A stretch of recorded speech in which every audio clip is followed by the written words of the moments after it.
हम अभिनवगुप्त को एक आचार्य के रूप में, एक शास्त्रकार के रूप में, एक विद्वान के रूप में देखते हैं, लेकिन परंपरा के इतिहासकार के रूप में और उस सारी परंपरा के संग्रहकार के रूप में और उस परंपरा का रचनात्मक संग्रह करने में, ये तीनों पक्ष जो हैं वो विलक्षण है अभिनवगुप्त के। दूसरी बात यह है कि इस परंपरा में आस्तिक नास्तिक शब्द के अर्थ को लेकर के भी थोड़ा स्पष्टता की आवश्यकता है। जो आजकल आस्तिक नास्तिक परंपरा का अर्थ हम लेते हैं वो तो ये है कि जो ईश्वर के आस्थावादी वो आस्तिक और ईश्वर के अनास्थावादी हैं उनको नास्तिक कहते हैं, लेकिन परंपरा में ये अर्थ नहीं लिया गया। और वो दोनों की समस्या है, यानी बल्कि तीन समस्या। वो भारतीय संस्कृति का भी प्रश्न है, भारतीय इतिहास लेखन का भी प्रश्न है निश्चित रूप से, और भारतीय दर्शन के इतिहास का भी प्रश्न है।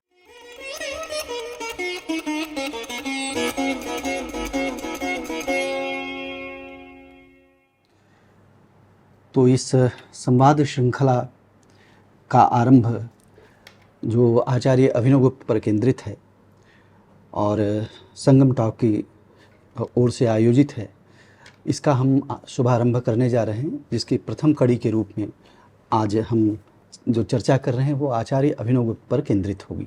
हमारे सामने शैव शास्त्र के और आचार्य अभिनवगुप्त के एक अप्रतिम विशेषज्ञ, उनके अध्येता और साथ ही यह कहें कि सबसे प्रामाणिक आचार्य हमारे सम्मुख बैठे हैं, प्रमाणभूत आचार्य हैं। और इनके लेखन से, इनके व्याख्यान से अभिनवगुप्त जिस परंपरा को सूचित करते हैं अथवा उसके जिसके वो प्रतिनिधि हैं, वह पूरी परंपरा हमारे सामने जागृत होती है। हम ऐसे मनीषी विद्वान के समक्ष बैठे हैं और उनसे जितना हमारी अपनी बुद्धि है, हम उनसे प्रश्नोत्तर, अपनी जिज्ञासा प्रस्तुत करके उन प्रश्नों का, उन जिज्ञासाओं का समाधान पाने की चेष्टा करेंगे। और सर ने कृपापूर्वक इसकी अनुमति दी है। जिन विद्वान का नाम मैं ले रहा हूँ वो प्रोफेसर नवजीवन रस्तोगी जी हैं। आप पद्मश्री हैं और आचार्य अभिनवगुप्त शैव दर्शन के गंभीर अध्येता और उसके विद्वान, मर्मज्ञ विद्वान माने गए हैं। आपने लखनऊ विश्वविद्यालय से संस्कृत तथा प्राकृत भाषा विभाग के आचार्य और अध्यक्ष के रूप में कार्य किया है और वहीं उन्होंने अभिनवगुप्त स्वतंत्र कला शास्त्रीय एवं शैव दार्शनिक संस्थान लखनऊ विश्वविद्यालय में जो है उसके मानक निदेशक भी रहे। आप जिस परंपरा में दीक्षित हुए उसमें जिन विद्वान, जिन मर्मज्ञ आचार्य का नाम आता है वो प्रोफेसर कांति चंद्र पांडे जी हैं, जिनके आप शिष्य रहे हैं। और जैसा कि मैंने कहा कि यह एक भारत की विशिष्ट ज्ञान परंपरा है जिसमें हम इन आचार्यों को, आधुनिक विद्वानों का और आचार्य अभिनवगुप्त और उनकी पूरी परंपरा का एक सम्यक बोध हम प्राप्त करते हैं। तो सर, आरंभ मैं कर रहा हूँ मंगलाचरण के रूप में जो अभिज्ञान शाकुंतलम का नांदी पाठ है, वो साभिप्राय मैं कर रहा हूँ, उसकी चर्चा हम थोड़ी देर में आपके सम्मुख करना चाहेंगे। या सृष्टि सृष्टुराद्या वहति विधिहुतम या हविर्या च होत्री ये द्वे कालम विधत्तः श्रुति विषय गुणा या स्थिता व्याप्य विश्वम यामाहु सर्वबीज प्रकृतिरिति यया प्राणिनः प्राणवन्तः प्रत्यक्षाभिः प्रपन्नस्तनुभिर्वतु वस्ताभिरिष्टाभिरीशः। ये भगवान शिव के अष्टमूर्तियों की वंदना अभिज्ञान शाकुंतलम के आरंभ में कालिदास कर रहे हैं और एक प्रकार से यह प्रासंगिक या समीचीन भी है क्योंकि दृश्य काव्य है, तो उनके प्रत्यक्ष रूपों की वंदना वो कर रहे हैं। तो इस पक्ष को आगे बढ़ाते हुए मैं आपसे जो चर्चा आरंभ करना चाह रहा हूँ सर, कि एक आचार्य अभिनवगुप्त का जो नाम है, जैसा कि हम शास्त्रों में देखते आए हैं, ये उनके गुरु द्वारा प्रदत्त नाम है। उनका मूल नाम संभव है यह भी रहा हो या गुरु के नाम से ही वो विश्वविख्यात हुए। तो इसमें कुछ व्यंग्यार्थ भी है, अभिनवगुप्त कहना उनको, और जैसा कि उन्होंने अपनी टीका का भी नाम अभिनव भारती रखा, तो ये उनकी जो अभिनवता है या नयापन जिसको हम कह लें, वह पूरे भारतीय ज्ञान परंपरा और उसके वाङ्मय को या उनके लेखन को ध्यान में रखते हुए, शैव शास्त्रों को ध्यान में रखते हुए यह अभिनव पद कैसे चरितार्थ होता है, इस पर जरा प्रकाश डाल। धन्यवाद रजनीश जी। आपका नाम है रजनीश, तो जैसे चंद्रमा की एक धवल कांति नहीं होती है, तो आपने जिस वजह से इसको प्रारंभ किया है, मैं समझता हूँ कि इससे बड़ा सुंदर आलोक के स्वर पड़ा है। जब आपने भी अभिनव के बारे में चर्चा की और कालिदास से शुरू किया, तो मुझे एकदम से कालिदास के ही श्लोक रघुवंश का मुझे स्मरण होता है। और वो कहते हैं जैसे एक बौना बड़े ऊंचे ताड़ के पेड़ का फल लेना चाहता है और उचक उचक के लेता है और ले नहीं पाता। रघुवंश के संबंध में चर्चा करते हैं। तो अभिनव के सामने मेरी स्थिति वैसी ही होती है कि जब भी हम अभिनव के बारे में चर्चा करते हैं तो मुझे ऐसा लगता है कि मैं उनको पकड़ना चाहता हूँ, छूना चाहता हूँ, और वो हर बार मेरे हाथ से छूट जाते हैं। और मुझे लगता है कि शायद ये एक अच्छी बात भी इस अर्थ में है कि लक्ष्य जो सामने है वो ऊंचा है, तो एक प्रेरणा बनी रहती है। जी जी। सच बात तो ये है कि जो अभी आपने अभिनव के नाम की बात शुरू की, तो मैं एक छोटी सी चीज़ पर आपको ध्यान दिलाना चाहूँगा कि उनके जो अभिनव के परम गुरु थे उत्पल देव जी, तो जब उन्होंने अपनी ईश्वर प्रतिभिज्ञा कारिका समाप्त की, तो वहाँ पर भी वो एक बात कहते हैं, इति प्रकटितो मया मार्ग एष, थोड़ा सा पंक्ति भेद हो रहा है, मार्ग एष नवः। तो नवता की जो ये चेतना है, ये चेतना, और जब मैं थोड़ा सा यानी संप्रदाय की प्रवृत्ति ही जो हो रही है, वो कह रहे हैं मैं नवीन मार्ग को प्रकटित कर रहा हूँ। अब आप ये देखिए, ये वहाँ से प्रारंभ होती है, और यही नवता जब आप देखेंगे, यानी ये पूरी की पूरी आप ये देखिए इस परंपरा में एक ही नवीनता का बोध जो है वो लगातार जुड़ा हुआ है। और जब हम लोग सौंदर्य शास्त्र इत्यादि की चर्चा करेंगे, सब देखेंगे, और जब हम प्रतिभा इत्यादि की चर्चा करेंगे, तो वहाँ पर भी आप देखेंगे कि उसको समझाने के लिए, उस प्रज्ञा को समझाने के लिए बिना नवीनता बोध के हम उसको नहीं समझा पाते। जी जी। अब हम अभिनव गुप्त पे आते हैं।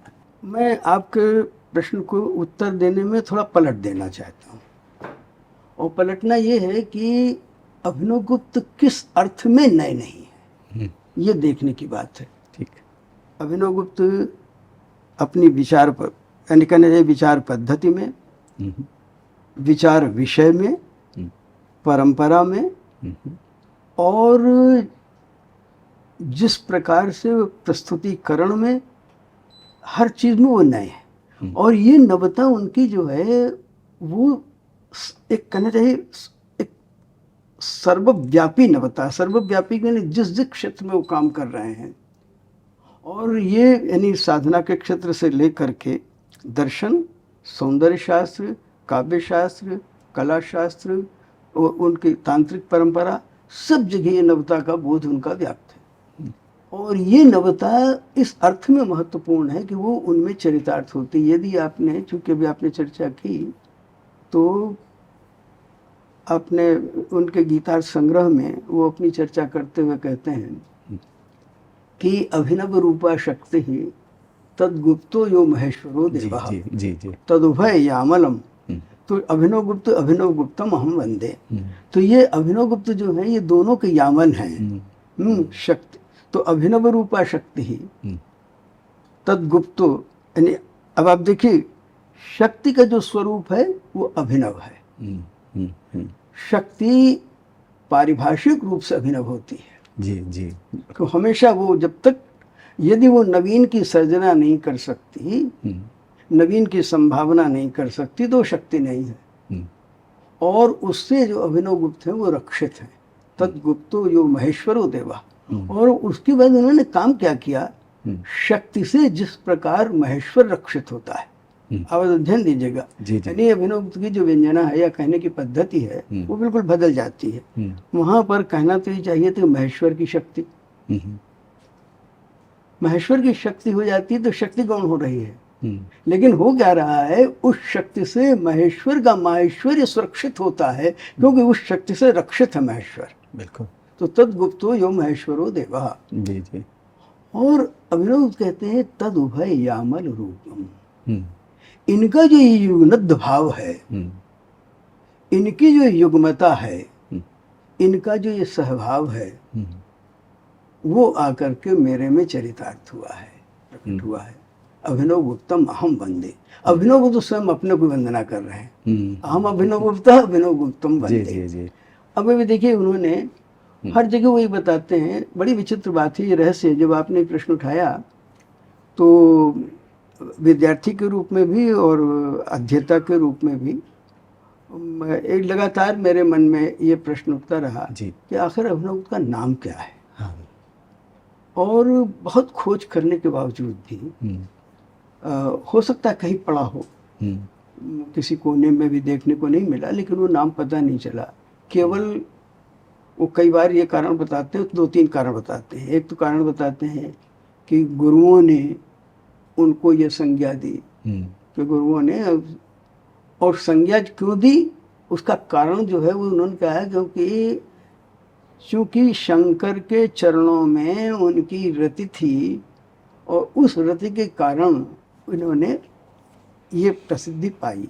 दूसरी तरह से इसको वो एक तरह से पदवी के रूप में भी कहते हैं कि ये उनको कि अभिनव गुप्त पदवी में प्रतिष्ठा, कि अभिनव गुप्त की पदवी में वो प्रतिष्ठित किए गए।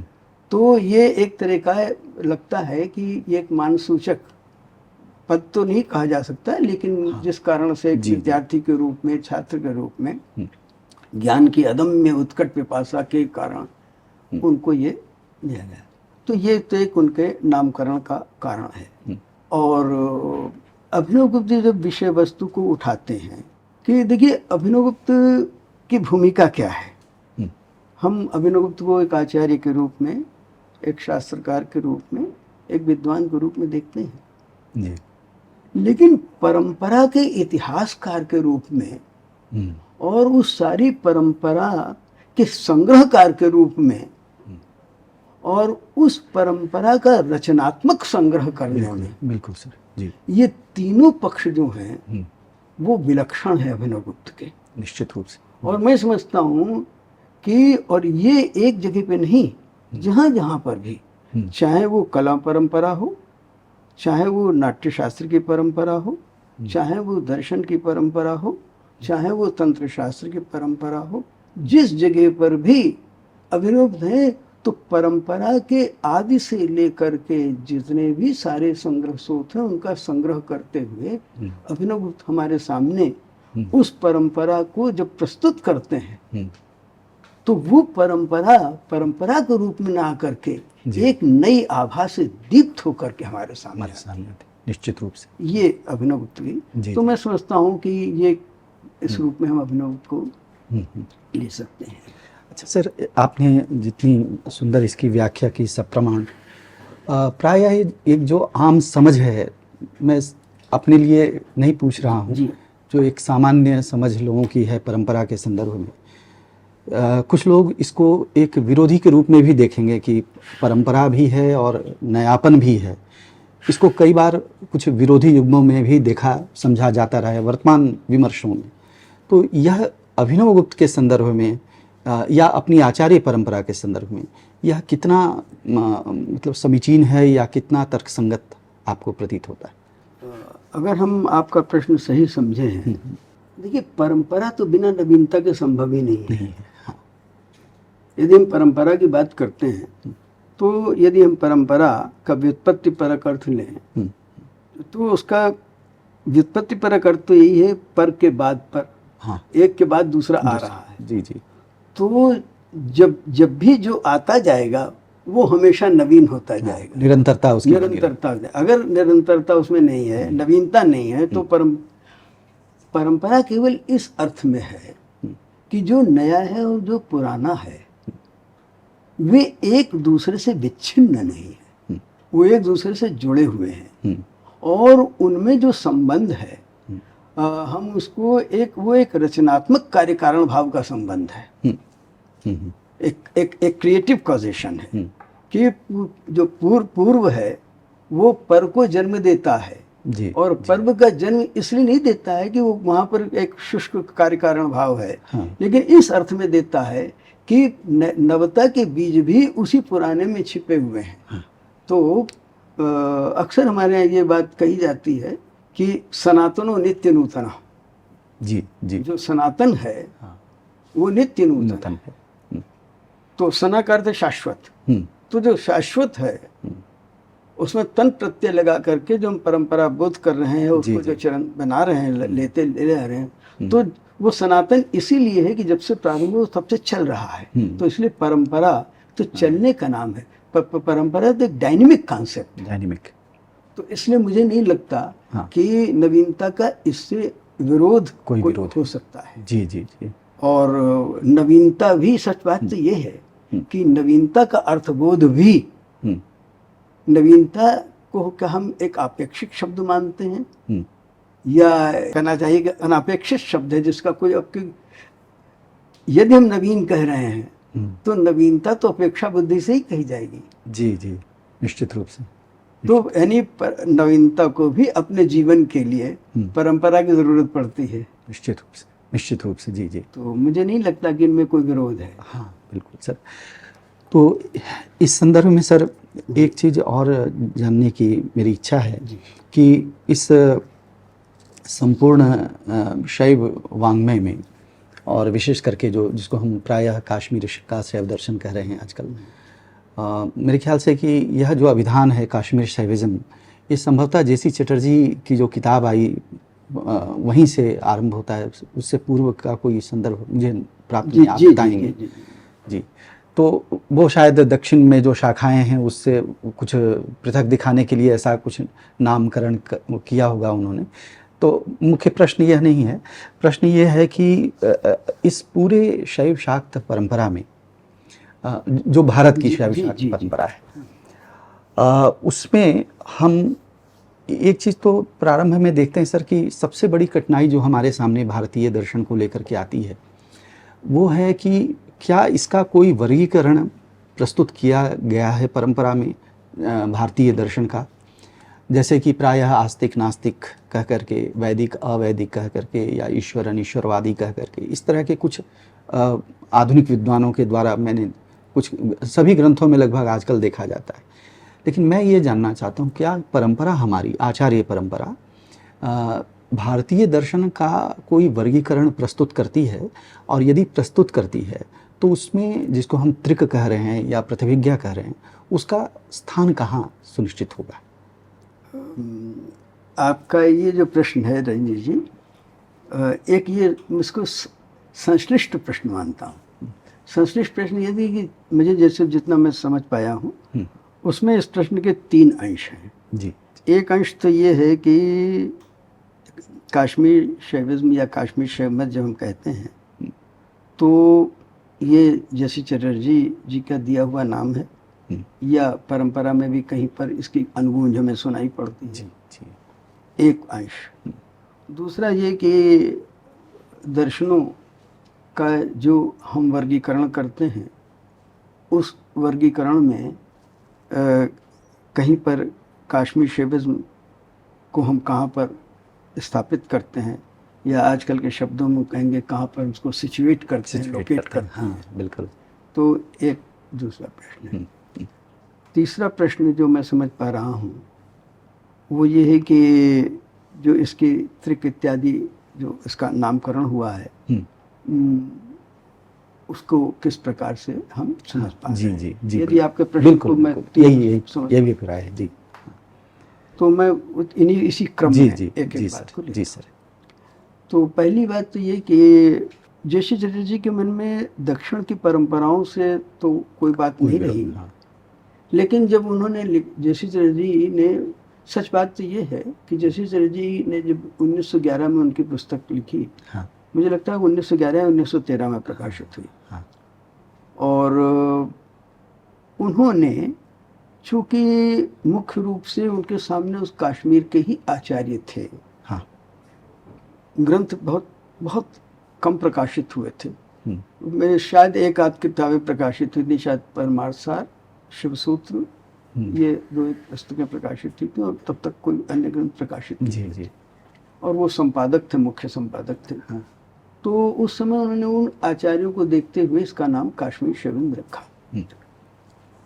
अब यहाँ पर मैं एक छोटा सा प्रश्न, संभवतः आपने नहीं पूछा लेकिन मैं उसको भी ले लेता हूँ, और वो ये प्रश्न है कि ये एक तरह से भौगोलिक नामकरण हो गया। हाँ, जब हम काश्मीर शैविज्म जी जी जी, तो एक दर्शन की जब भौगोलिक संज्ञा करते हैं तो उसके साथ कई बार जब उसकी पारिभाषिक या सैद्धांतिक या अवधारणीय संज्ञा की बात आती है तो कई बार उसमें विरोध की बात आ जाती है।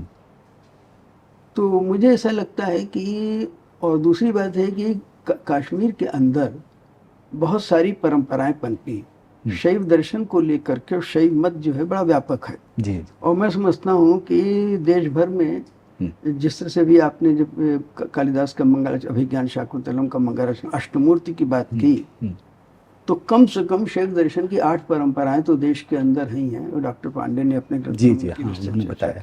हाँ। लेकिन जिसको हम काश्मीर शैविज्म कहते हैं उनमें आग्रह इसलिए एक तरह से कभी कभी मैं इसको कहता हूँ मिसनॉमर है, इसलिए मिसनॉमर है क्योंकि यहाँ पर हम केवल अद्वैत मूला जो पद्धतियाँ हैं उन्हीं को लेकर के हम काश्मीर शैविज्म की बात करते हैं। जी। और जब हम काश्मीर शैविज्म की बात करते हैं तो केवल हम शैव दर्शन परंपरा या साधना पर ज्ञान परंपराओं की बात नहीं करते, शैव की जो अनुशक्त शाक्त परंपराएं हैं हम उनकी भी चर्चा उसमें करते हैं। जी। तो अद्वैतवादी शैव और शाक्त परंपराओं का ये विरोध है काश्मीर शैविज्म।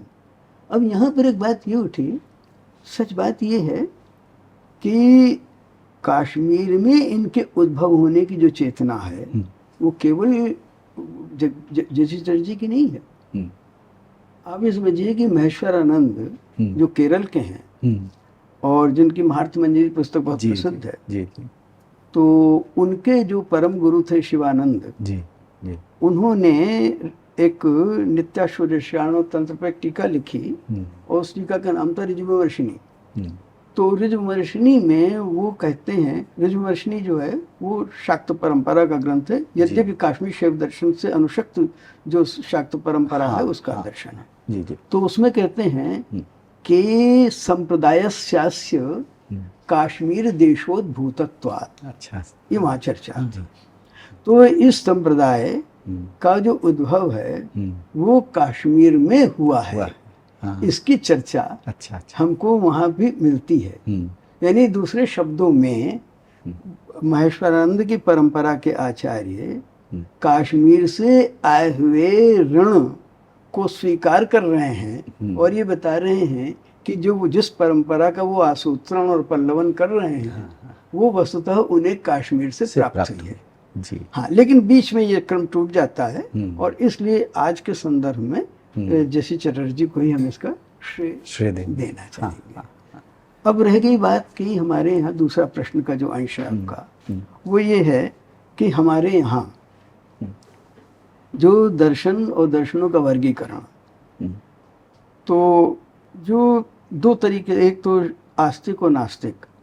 अब आस्तिक नास्तिक को भी लेकर के ये पता नहीं कि कब ये विभाजन शुरू हुआ, क्योंकि आप ये देखिएगा कि जिन लोगों ने 6 दर्शन और या दर्शनों को लेकर के एक तरह से उनका संग्रह या समुच्चय इसकी चर्चा की, हरिभद्र सूरि इत्यादि सारे आचार्यों से, कहीं पर उन्होंने आस्तिक नास्तिक शब्द का प्रयोग नहीं किया। जी जी। तो इसके माने ये हैं कि ये परंपरा बात की है। दूसरी बात यह है कि इस परंपरा में आस्तिक नास्तिक शब्द के अर्थ को लेकर के भी थोड़ा स्पष्टता की आवश्यकता है। जो आजकल आस्तिक नास्तिक परंपरा का अर्थ हम लेते हैं वो तो ये है कि जो ईश्वर के आस्थावादी वो आस्तिक और जो ईश्वर के अनास्थावादी हैं उनको नास्तिक कहते हैं। लेकिन परंपरा में ये अर्थ नहीं लिया गया। परंपरा में अर्थ यह गया है जो वेदों की सत्ता में विश्वास करते हैं, वेदों के प्रामाण्य में विश्वास करते हैं, उनको आस्तिक कहा गया। और जो वेदों के प्रामाण्य को अंतिम स्वीकार नहीं करते या उनमें संदेह करते हैं या कहीं कहीं निराकरण भी करते हैं, उनको नास्तिक कहा गया। तो इस प्रकार से आस्तिक और नास्तिक ये भेद सामान्य रूप से किए गए। जी। लेकिन जो हमारे सामने संग्रह ग्रंथ उपलब्ध होते हैं, उन संग्रह ग्रंथों में यानी जब हम 16वीं शताब्दी तक आ जाते हैं और माधवाचार्य के सर्वदर्शन संग्रह को भी देखते हैं, तो वहाँ पर भी हमें बौद्धों से लेकर के, जैनों से लेकर के वेदांत तक हम चले जाते हैं, चारवाक से लेकर के वेदांत चले जाते हैं, लेकिन कहीं पर भी आस्तिक नास्तिक की बात नहीं आती। हाँ। ये बात जरूर है कि इस प्रकार का वर्गीकरण तो नहीं हुआ, लेकिन दूसरे ढंग से दर्शनों के नामकरण अवश्य हुए। हाँ। और उन नामकरणों के आधार पर जी, उन दर्शनों में एक हमारे प्रवृत्ति देखी गई, और वो प्रवृत्ति सायण माधव में तो बिल्कुल स्पष्ट दिखाई देती है, और वो ये है एक दर्शनों के अंदर एक पौर्वापर्य की, या जिसको आप कहते हैं कि ऊर्ध्वाधर भाव की। जी जी। और कि हमने जैसे में तो हमने यहाँ से हरिभद्र सूरी में ये नहीं दिखाई देता, लेकिन यहाँ तक आते इसके बीच में जब हम काश्मीर शैव दर्शन के ग्रंथों को लेते हैं, वहाँ पर भी ये चेतना मिलती है। वहाँ पर भी स्वयं अभिनवगुप्त के ग्रंथों में विमर्शनी के जब इसी पंचमांधिक के ज्ञानाधिकार के पंचमांधिक में ही जब वो चर्चा करते हैं, तो विकल्प की जब चर्चा, तो वो बताते हैं कि तब वो चारवाक से लेकर के अपने संप्रदाय तक आते हैं, और उसमें बीच में सारे संप्रदायों को लेते हैं। लेकिन वहाँ पर भी विचित्र बात यह है कि अभिनवगुप्त जो है आस्तिक नास्तिक अभी नहीं, उसमें बौद्ध भी आते हैं, न्याय भी आता है, चारवाक भी आते हैं। तो इस प्रकार से वो सारे दर्शनों को ले रहे हैं निश्चित रूप से। इसी तरह क्षेमराज में जब हम आते हैं तो तद्भूमिका सर्वदर्शन, इसकी जो वो व्याख्या करते हैं, तो वो वेद से उठाते हैं, वो असत ब्रह्मवादी से लेकर के वो त्रिक दर्शन परंपरा तक वो लेकर के आते हैं। तो एक इस प्रकार का वर्गीकरण की बात के फिर हमको दिखाई देती है, और ये वर्गीकरण गंभीर रूप से आज के दो विद्वानों में दिखाई देता है। एक तो सर्वदर्शन संग्रह के जो संपादक रहे हैं वासुदेव अभ्यंकर जी, उन्होंने जो अपनी भूमिका में एक प्रकार से उन्होंने वर्गीकरण किया है, और बहुत सुंदर दर्शनों का वर्गीकरण किया है। और एक बिल्कुल अभी आज समकालीन हमारे में गोस्वामी श्याम मनोहर जी ने भी एक भारतीय दर्शनों की अवधारणात्मक पृष्ठभूमि को लेकर भूमिका लेकर के उन्होंने 9 प्रकार के वर्गीकरण जो है वो हमारे सामने प्रस्तुत किए। तो ये एक बड़ा काम किया, इन दोनों आचार्यों ने बड़ा काम किया, और उन्होंने कारण भी दिए हैं। तो इस प्रकार से ये वर्गीकरण, लेकिन वो वर्गीकरण आज की दृष्टि से कम जब अभिनवगुप्त को समझते हैं, तो मुझे लगता है कि वो उतना प्रासंगिक शायद नहीं है। तीसरे प्रश्न पर हम आपके आ जाते हैं। इस दर्शन के इसका जो पारंपरिक नाम है वो तो एक तरीके से त्रिक दर्शन है पारंपरिक। 2 तरीके से, एक तांत्रिक विरुद्ध है, तांत्रिक विरुद्ध में तो हम इसको त्रिक कहते हैं।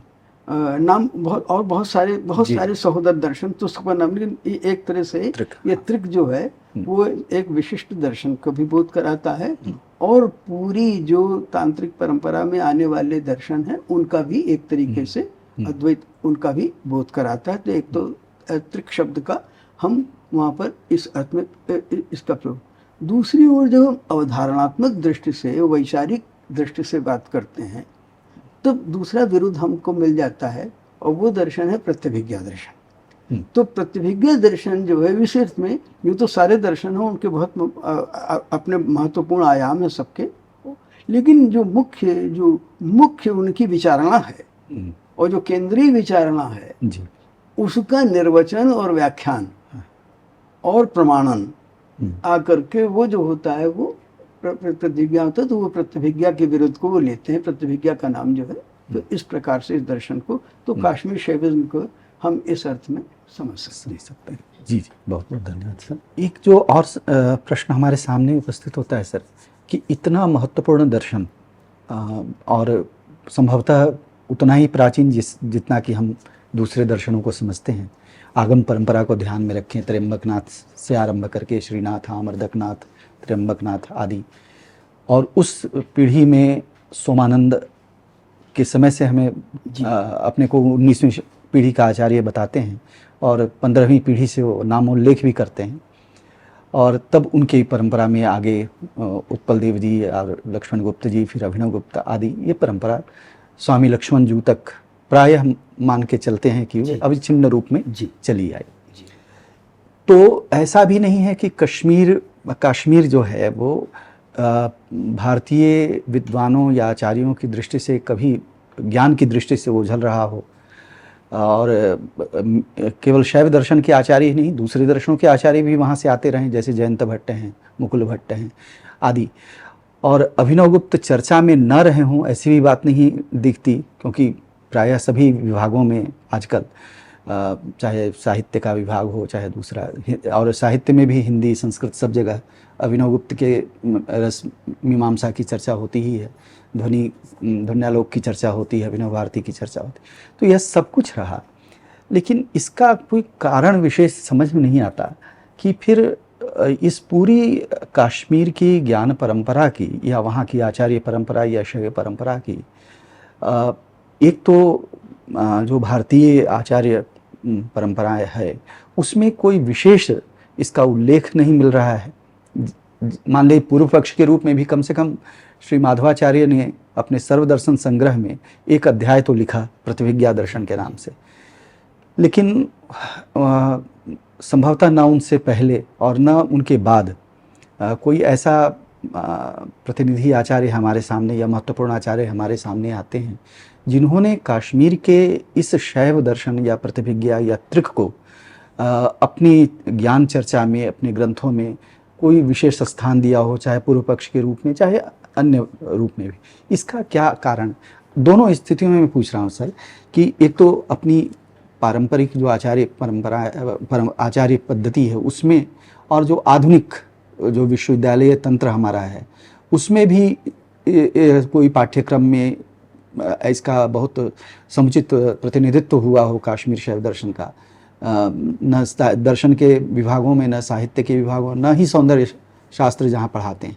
तो इस प्रकार की उदासीनता या उपेक्षा का क्या कारण रहा हो? हमको नहीं जानते कि हम आपके प्रश्न का उत्तर दे पाएंगे नहीं दे पाएंगे, क्योंकि मेरे लिए मुझे भी याद नहीं, ये तो नहीं कह सकता हूँ कि सबसे पहले मैंने बात कही या नहीं कही, लेकिन मुझे लगता है कि मैंने सबसे पहले ये प्रश्न उठाया, इसलिए नहीं उसका श्रेय पहले पीछे नहीं सर, हाँ। लेकिन ये प्रश्न मेरे मन में जो आप कह रहे हैं, और मैंने कुछ उसका उत्तर भी जो मेरे मन में आया वो आपको देता हूँ। पहली बात तो ये कि कभी आपने ध्यान दिया, आप तो आज की बात कह रहे हैं, कल्हड़ ने जब राजतरंगिणी लिखी, हाँ, 12वीं शताब्दी में, जी, तो कल्हड़ ने तो इतिहासकार, कश्मीर के इतिहासकार थे, जी, निश्चित रूप से, और कल्हड़ ने तो चर्चा कुछ कश्मीर शैव दर्शन के एक आचार्यों की चर्चा भी की, जैसे चक्रभानु की चर्चा वो करते, हाँ, करते राजनीतिक प्रसंग में है, हाँ, लेकिन करते हैं वो राजनीतिक और तांत्रिक प्रसंग दोनों में वो करते हैं।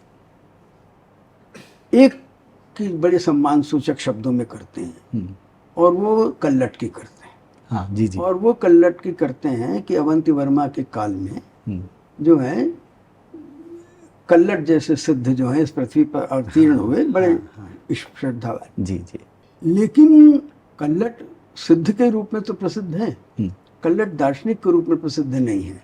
यद्यपि स्पंदकारिका को लेकर के कल्लट को हमें दार्शनिक भी मानते हैं, लेकिन उसके बावजूद भी प्रसिद्धि उनकी उस प्रकार की नहीं है।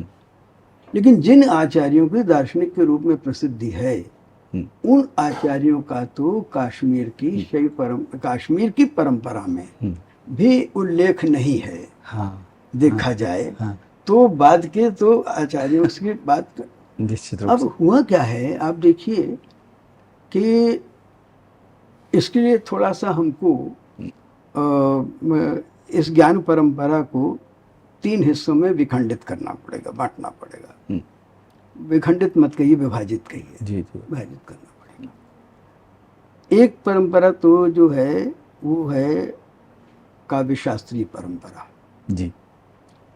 बल्कि आप सौंदर्य शास्त्रीय परंपरा कह सकते हैं। वो भी मैं क्षमा चाहता हूँ, आजकल के विश्वविद्यालयों में भी अभी भी सौंदर्य शास्त्र और काव्य शास्त्र के अंतर को लोग नहीं समझते निश्चित। और काव्य शास्त्र, सौंदर्य शास्त्र पर हम एक दूसरे को आरोपित करते रहते हैं। तो ये एक अभी भी चल रहा है। लेकिन उस बात में न जा करके, तो जो काव्य शास्त्रीय परंपरा है उसमें तो कश्मीर शैव परंपरा का तो हम नाम न लें, लेकिन अभिनवगुप्त का नाम बहुत आता है। और कोई आचार्य ऐसा नहीं है जो कि उस परंपरा में अभिनवगुप्त का नाम न लेता। और वो परंपरा केवल यहाँ तक कि आप ये समझिए कि वो परंपरा 18वीं शताब्दी तक, जब पंडित राज जगन्नाथ तक हम आते हैं, तब तक वो परंपरा हमें मिलती है। और हमें कहीं तो सिद्धांत की दृष्टि से और कहीं पे नाम के साथ सिद्धांत की दृष्टि से हमें कश्मीर से वो उसका उल्लेख मिल जाता है। दूसरी परंपरा हमारे पास है जहाँ पे फिर ये कश्मीर शैव परंपरा दिखाई देती है, और वो है तंत्रों की परंपरा और साधना पद्धति। तो आप ये देखिएगा कि इस पूरी परंपरा की चर्चा हमें नेपाल में मिलती है और काफ़ी आगे तक मिलती है। दूसरी तरफ हमें केरल में मिलती है, काफ़ी आगे तक मिलती है। हमें महाराष्ट्र में मिलती है, संत ज्ञानेश्वर तक हमें मिलती है।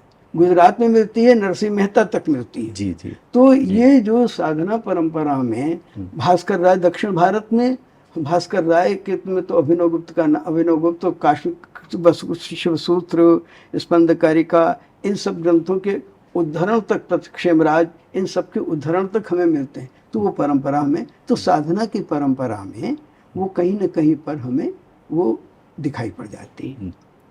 जिस परंपरा के बारे में एक बिल्कुल अंधकार छाया हुआ है वो है दर्शन की परंपरा। जी जी। वो दर्शन की इतनी, कहना चाहिए, वो आपका बहुत ही महत्वपूर्ण प्रश्न मैं समझता हूँ, और इस पर विद्वानों को विचार करना चाहिए। और वो दोनों की समस्या है, यानी बल्कि 3 समस्या। वो भारतीय संस्कृति का भी प्रश्न है, भारतीय इतिहास लेखन का भी प्रश्न है, निश्चित रूप से, और भारतीय दर्शन के इतिहास का भी प्रश्न है। हाँ। तो तीनों प्रश्नों में हम इस परंपरा को, इतनी महती परंपरा को हम इग्नोर कर देते हैं, या उसका नामोल्लेख तक नहीं आता। हाँ।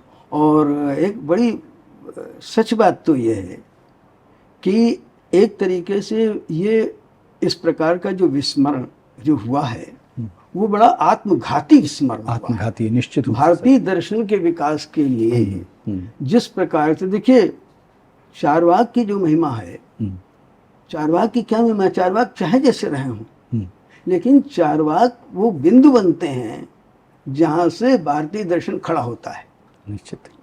और पूर्व पक्ष बना करके वो चारवाक की आलोचना करता है, देता है, और फिर चारवाक में फिर हर उत्तर पक्ष कोई न कोई दर्शनों को जोड़ता जाता है और पूर्व पक्ष की आलोचना करता है।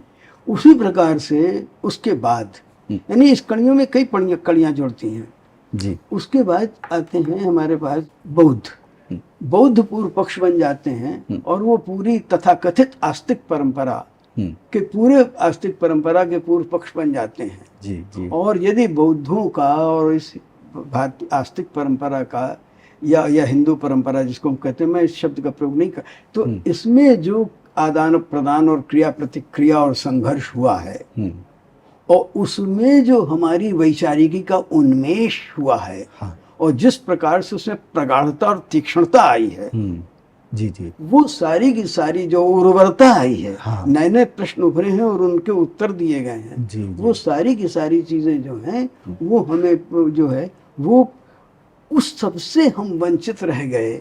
यदि हमने बाद की परंपरा में यदि हमने इसको पूर्व पक्ष बनाया होता तो शायद हम समझते हैं कि भारत के दर्शन का जो हमारा विकास है वो एक तरीके से समझिए कि 10वीं 12वीं के बाद यदि हम गंगेश को छोड़ दें जी, तो एक तरीके से भारतीय दर्शन में मौलिक चिंतन बिल्कुल एक तरीके से एक तरह से रोक लग जाती है, अवरुद्ध होता दिखाई देता यद्यपि आजकल के बहुत से विद्वान हमसे राय नहीं रखते, उनका कहना है नहीं बहुत चिंतन हुआ है। मेरा ये कहना है कि नहीं, उनकी कहना चाहिए पंक्तिवाचन में तो अंतर हुआ है। कई दफे कई समस्याओं को उठाने में हमने महीन समस्याएं उनमें की हैं, उनमें उसका तो अंतर हुआ है। हाँ। लेकिन दर्शन की जो मौलिक समस्याएं उठनी चाहिए थी वो इस पीरियड में या इस कालखंड में नहीं उठी। ये नुकसान हुआ है। कारण मुझे संभवतः ऐसा लगता है जी, और वो कारण आज भी है। वो कारण ये है कि एक तरफ परंपरा ने या तो अब एक मुझे और भी कहना, केवल कला शास्त्री केवल काव्य शास्त्रीय परंपरा में नहीं, जो कला शास्त्रीय परंपरा है जैसे शारदधर हैं, शारदा तनय हैं, तो शारदा तनय इत्यादि में तो बिल्कुल कि हम बिल्कुल उस प्रकार से उनको, और उसके बाद जो वास्तुशिल्प है, चित्रकला है, उनमें भी खासतौर से दक्षिण के जो मंदिर हैं, चिदम्बरम इत्यादि का, बृहदेश्वर मंदिर, चिदम्बरम, इन सब में जो है वो हम इन परंपराओं की झलक पाते हैं। लेकिन दुर्भाग्य से ये बात सही है कि दर्शन का वो पक्ष हमारे सामने नहीं। मुझे ऐसा लगता है कि परंपरा में या तो हमने अब पूरी की पूरी काश्मीर शैव परंपरा को एक साधना की परंपरा मान लिया, और या उसे काव्य शास्त्र की परंपरा मान लिया, इसलिए लोचन आज भी चल रहा है। और आज भी हम पढ़ रहे हैं लोचन, अभिनव भारती भी आज भी पढ़ते हैं, और लोचन के वो रस सिद्धांत आज भी पढ़ रहे हैं। तो उसके बारे में हम उसकी चर्चा करते हैं। जी, लोल्लट इत्यादि, शंकुक इत्यादि की चर्चा हम आज भी करते हैं। और आप ये समझिए कि रीति काव्य तक, बल्कि रीति काव्य यही आचार्य रामचंद्र शुक्ल तक इत्यादि तक भी हम रस की और इन सब की चर्चा हम करते रहे। तो उस अर्थ में तो हमारे सामने परंपरा है, लेकिन नहीं, तो मुझे लगता है कि ये मुख्य रूप से हम उस पक्ष की तरफ गए नहीं। ये दोष आज भी अच्छा, चूंकि हमने इनके दार्शनिकों को दार्शनिक माना ही नहीं, हमारी परंपरा में ये लोग आए नहीं, तो स्वाभाविक है कि एक तो जो भारतीय, अब यहाँ पे अपने उत्तर के अंतिम अंश में आना चाहते हैं जी, कि सच पूछिए तो अभिनवगुप्त को तो हम पूरी तरह भूल गए थे, या हम पूरी परंपरा को भूल गए थे। इसका जागरण कब होता है? इस दृष्टि से ये शताब्दी बहुत महत्वपूर्ण है, निश्चित रूप से। जी, हाँ। यानी एक शब्द से ये अभिनव के पुनर्जागरण का या पुनर्जीवन का काल है, बिल्कुल, या काश्मीर शैव दर्शन के पुनर्जीवन का काल है। और काश्मीर के अंदर ये परंपरा चली आ रही है, आचार्य मेहताब जी के, मेहताब काक के रूप में, राम जी के रूप में, फिर हमारे लक्ष्मण जी महाराज। लेकिन वहाँ पर भी अभी देखिएगा, वहाँ पर भी वो साधना परंपरा के ही रूप में चली आई है। जी, लक्ष्मण जी ने उसको विस्तार दिया। शास्त्र और साधना, जी, निश्चित रूप से विस्तार दिया उन्होंने। जी, लेकिन निश्चित रूप से विस्तार देने के बाद भी जिस रूप में दर्शन के प्रश्नों पर हम विचार करते हैं, जी, वो विचार नहीं हुआ। इसका श्रेय यदि किसी को देना चाहिए तो इसका श्रेय हमारे गुरु को मिलता है, प्रोफेसर कांतिचंद पांडे, निश्चित रूप से सर, कि 1935 में उन्होंने जब रस का अध्ययन करना प्रारंभ किया तो उन्होंने लगा कि पहले तो उनको अभिनव का अध्ययन करना चाहिए। और जब अभिनव का अध्ययन करने लगे तो उनको लगा कि पूरी परंपरा का अध्ययन करना है। और अभिनव गुप्त जो हैं वो परंपरा के तो मध्याह्न के सूर्य हैं, तो इसलिए पूरी परंपरा उनके सामने, तो एक तरीके से उन्होंने, तो वो श्रेय उनको इसलिए जाता है। और जिसको विश्वविद्यालयीय तंत्र कहते हैं, अभी आपने चूंकि विश्वविद्यालयों की चर्चा की, जी, तो उस विश्वविद्यालयीय शिक्षा तंत्र में पूरे विश्व भर में, पहले देश में, पूरे विश्व भर में यदि अभिनवगुप्त को और काश्मीर शैव दर्शन को प्रतिष्ठित करने का किसी को नैतिक श्रेय दिया जाना चाहिए तो वो प्रोफेसर कांचन पांडे जी को जाता है। जी, बिल्कुल। और उनके जो दो ग्रंथ हैं, एक तो अभिनवगुप्त पर, और उसके बाद फिर जो उन्होंने एस्थेटिक्स पर, सौंदर्य पर लिखा, वो दोनों ग्रंथ जो हैं एक दूसरे के पूरक के रूप में पढ़े जाने चाहिए, उनको हमें अलग से नहीं पढ़ना चाहिए। ये उन्होंने ये उनकी बहुत बड़ा कंट्रीब्यूशन। जी जी।